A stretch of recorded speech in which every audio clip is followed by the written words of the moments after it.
خواتین و حضرات، شاہ جہان کے زمانے کا ہم ذکر کر رہے تھے۔ اس کی عادات اور اس کی طرز زندگی کے بارے میں بتایا تھا، اس کی عمارتوں اور اس کی شاہ خرچیوں کا ذکر تھا۔ آج ہم اس کی فتوحات کا ذکر کریں گے۔ فتوحات سے زیادہ بہتر ہے کہ ہم اسے اس کی جنگی کاروائیاں کریں، کیونکہ شاہ جہان کو فتوحات کم نصیب ہوئیں، جنگی کاروائیاں زیادہ تھیں۔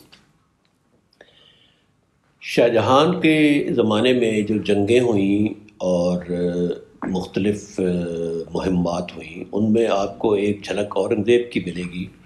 وہ جو کہتے ہیں کہ ہونہار بروا کے چکنے چکنے پات، تو اس کے چاروں بیٹوں میں سے شاہ جہان کے زمانے میں جو جنگی کاروائیاں تھیں، جو مہمات تھیں، ان میں جو ابھر کر ایک جنگجو اور ایک فن حرب کا ماہر نظر آیا، وہ اورنگزیب ہی تھا۔ سب سے پہلے تو وہ بندھیلا کی طرف گیا۔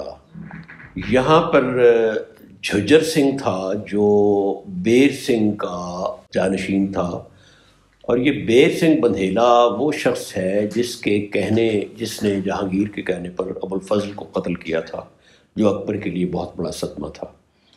تو اورنگزیب نے، جو اس وقت 17 سال کا تھا، اس مہم کو کامیابی سے سر انجام دیا اور باغیوں کو مطیع و فرمانبردار کیا۔ اس کے بعد مالوا کا جو گورنر تھا، خان جہان لودھی، یہ لودھیوں کے خاندان سے تھا، اور آپ کو یاد ہوگا کہ لودھی وہ ڈائنیسٹی تھی، وہ شاہی خاندان تھا جس کو بابر نے ہندوستان سے اس کا اقتدار کا خاتمہ کیا، ابراہیم لودھی کا، اور اس کی جگہ پر مغلوں کی سلطنت قائم کی۔ خان جہان لودھی جہانگیر کا بہت چہیتا تھا۔ شاہ جہان کو یہ شبہ تھا، بلکہ اسے یہ یقین تھا کہ وہ پرو نور جہان ہے۔ آپ کو یاد ہوگا کہ جہانگیر کے آخری زمانے میں کچھ لوگ نور جہان کی طرف ہو گئے تھے، کچھ شاہ جہان کی طرف ہو گئے تھے۔ تو اس کو یہ رپورٹ ملی، یا اس کو یہ رپورٹ بھیجی گئی کہ خان جہان لودھی مالوا کا جو گورنر ہے اور جو آپ کا فرمانبردار نہیں تھا، نور جہان کے ہمدردوں میں سے تھا، وہ بغاوت کی طرف آمادہ ہے اور دکن کے حکمرانوں سے ساز باز کر رہا ہے۔ شاہ جہان نے سدباب کرنے کے لیے اسے اپنے دربار میں بلا لیا۔ خان جہان لودھی کچھ عرصہ تو دربار میں رہا، لیکن وہ بہت تنگ پڑ گیا، اور ایک رات وہ مالوا سے نکلا، اس کے ساتھ 2000 افغان تھے۔ خیر، جیسے ہی شاہ جہان کو اطلاع ملی کہ وہ افغانوں کی جمعیت کے ساتھ آگرہ سے نکل گیا ہے، تو اس کو روکنے کے لیے اس نے فوراً اپنی فوج بھیجی۔ فوج نے اس کا راستہ تو روکا اور بہت سے افغانوں کو قتل بھی کیا، لیکن خان جہان لودھی اور اس کے جو قریبی ساتھی تھے، وہ لڑتے پھرتے بچتے بچاتے نکل گئے، اور انہوں نے احمد نگر میں پناہ لے لی۔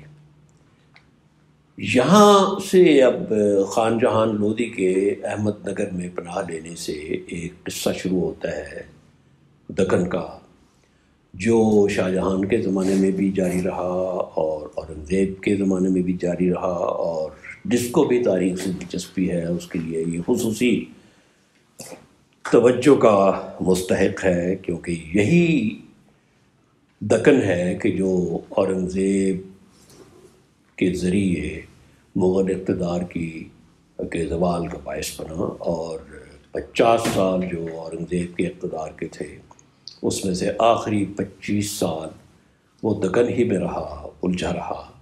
تو دکن کے خلاف مغلوں کی اس جد و جہد کا آغاز اس واقعے سے ہوتا ہے، جس میں مالوا کا باغی گورنر خان جہان لودھی شاہ جہان کی فوج سے بچ کر بھاگ نکلا، اور اس نے احمد نگر میں پناہ لی۔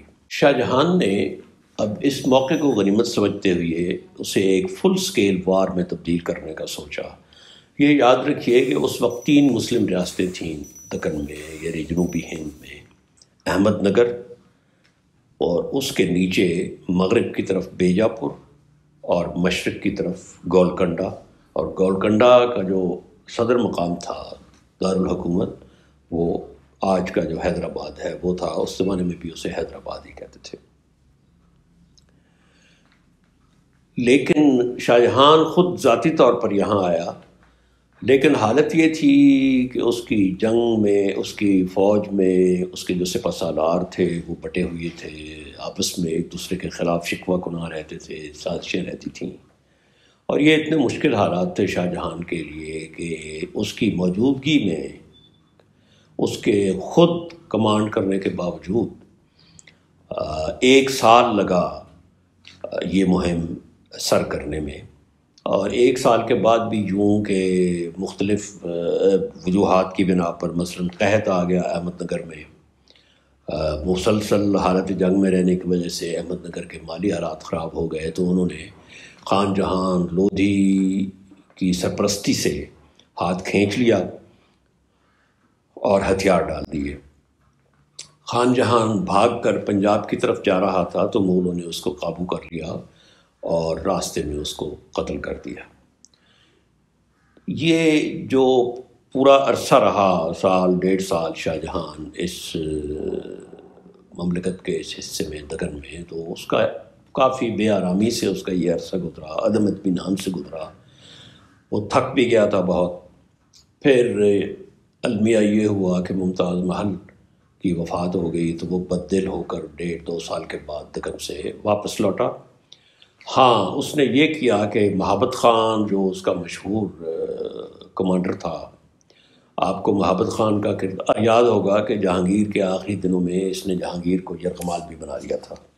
مہابت خان نے آ کر شکست دی احمد نگر میں، جو حسین شاہ تھا اس وقت کا بادشاہ، اس کو گرفتار کر لیا، اور یوں نظام شاہی حکومت جو 100-150 سال سے احمد نگر پر حکمران تھی اس کا خاتمہ ہو گیا۔ یہ جو کمانڈر تھا مہابت خان، اس کا انجام بھی بڑا دردناک ہوا۔ دکن میں صورتحال اتنی پیچیدہ تھی کہ یہ پریشر برداشت نہ کر سکا اور بالآخر اس کا وہاں انتقال ہو گیا۔ یہاں ایک اور کردار ابھر کر سامنے آتا ہے، اور یہ تھا شاہ جی بھونسلے، جو مرہٹا سردار تھا۔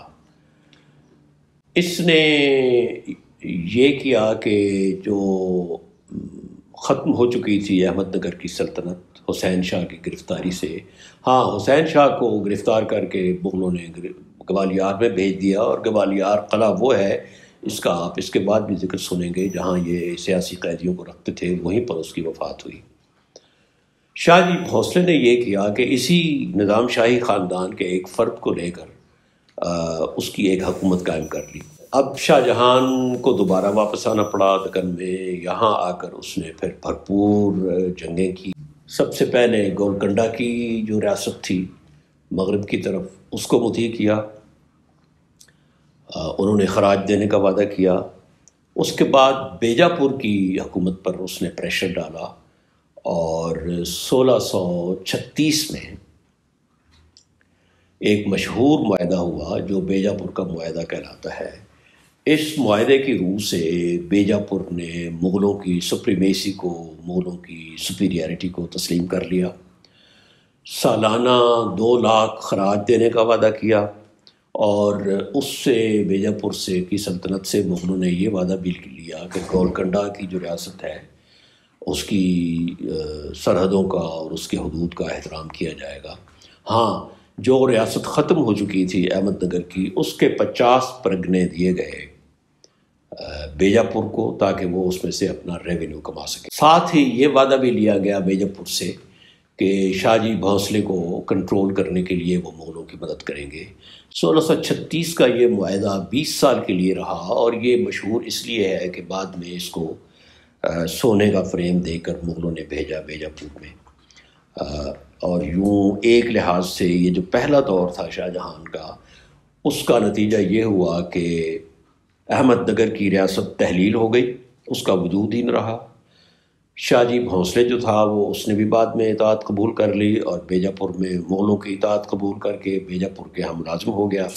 یہ بھی مغلوں کو سیوٹ کرتا تھا کہ شاہ جی بھونسلے جو تھا وہ بیجاپور کی نظروں میں بھی رہے گا، مغلوں کی نظروں میں بھی رہے گا، اور ویسے بھی بیجاپور جو تھی وہ مغلوں کی باجگزار ریاست تھی، اور گولکنڈہ بھی ان کا مطیع و فرمان بردار ہو گیا، اور سالانہ 6 لاکھ خراج روپے وہ بھی دے رہے تھے۔ تو یوں یہ جو پہلا دور تھا شاہجہان کی دکن کی مہمات کا، اس لحاظ سے اسے کامیاب کہا جا سکتا ہے کہ یہاں پر مغلوں نے اپنی سپریئرٹی، اپنی برتری، اپنا غلبہ جو تھا وہ تسلیم کرا لیا۔ شاہجہان کے زمانے کا جو ایک اور امپورٹنٹ واقعہ ہے وہ پرتگیزیوں کی سرکوبی ہے۔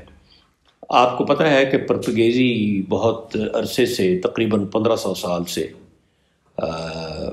بحر ہند کے پانیوں پر حکمرانی کر رہے تھے، اور گوا کے علاقے میں جہاں وہ کئی صدیوں رہے، ان کا بحریہ کے حوالے سے ان کا غلبہ تھا۔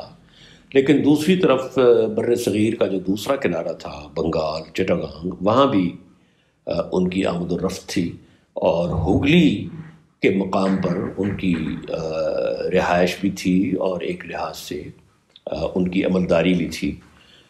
چٹاگانگ کے علاقے میں اس وقت بحری قزاق تھے، پرتگیز ان کی مدد بھی کرتے تھے اور کبھی کبھی خود بھی قزاقی کرتے تھے، لیکن چٹاگانگ کا علاقہ اتنا دور تھا مغلوں کے کیپٹل سے کہ مغل اس کی زیادہ پرواہ نہیں کرتے تھے، اور یوں بھی یہ ان کی سلطنت کا ایک بہت دور افتادہ چھوٹا سا گوشہ تھا۔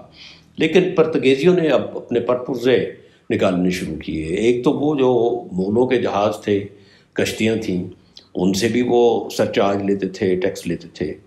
دوسرا، ڈھاکہ اس وقت بنگال میں مغلوں کا کیپٹل تھا، اس کے قریب ایک گاؤں پر انہوں نے حملہ کیا، اور ایک ایسی خاتون جو مغلوں کے خاندان سے تعلق رکھتی تھی، اس کے ساتھ انہوں نے چھیڑ چھاڑ کی، اس کی توہین کی۔